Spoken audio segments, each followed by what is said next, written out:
ziua și bine v-am regăsit! Astăzi suntem în pădure la Cornetu și o să ne luptăm cu arme nerf. Acum ne vom găsi o tabără pentru ca să stăm și noi undeva.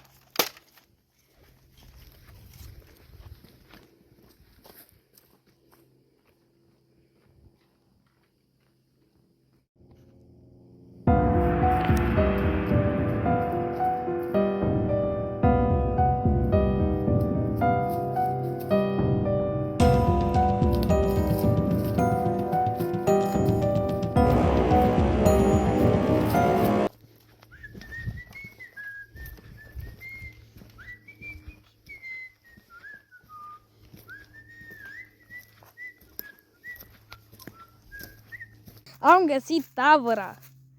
Și cam așa arată tabăra noastră. E foarte frumoasă, nu? Este așa, nu știu, ca o arcadă. E foarte frumoasă. Ok, bine, deci până la urmă, după 1.000.000 de ani, am ajuns în Poiană.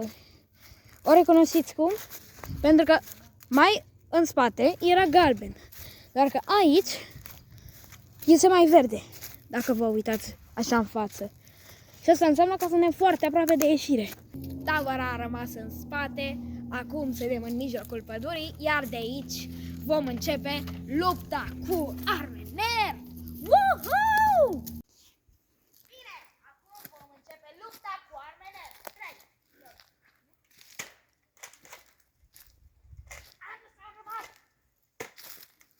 hai, nimerit în copac!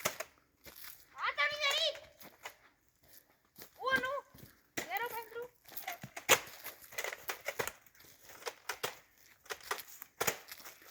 Ați nimerit!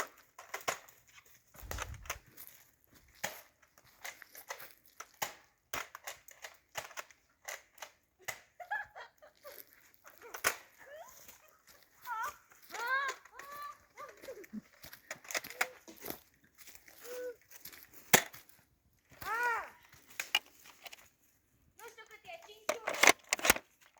5-1 for me. Mai ai glanțe? Nu, știu că nu. Dar să te mai împușcam. Ah. 11.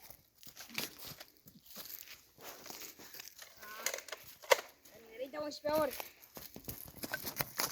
Am reușit, te voi învinge. Au! Am reușit să-mi trec cap pistolul. Am reușit să te înving. Apropo, nu știu de câte ori ai tras în mine. Vin!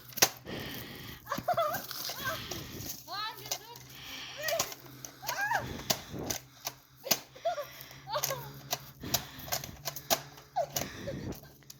Adversarul meu dansează.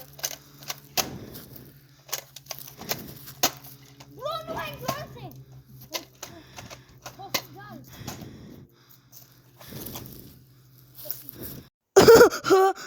Tu cine ești? Oh, vrei să ne aliem? Ah, ok. Bine. Deci trebuie să tragem în el. Nu!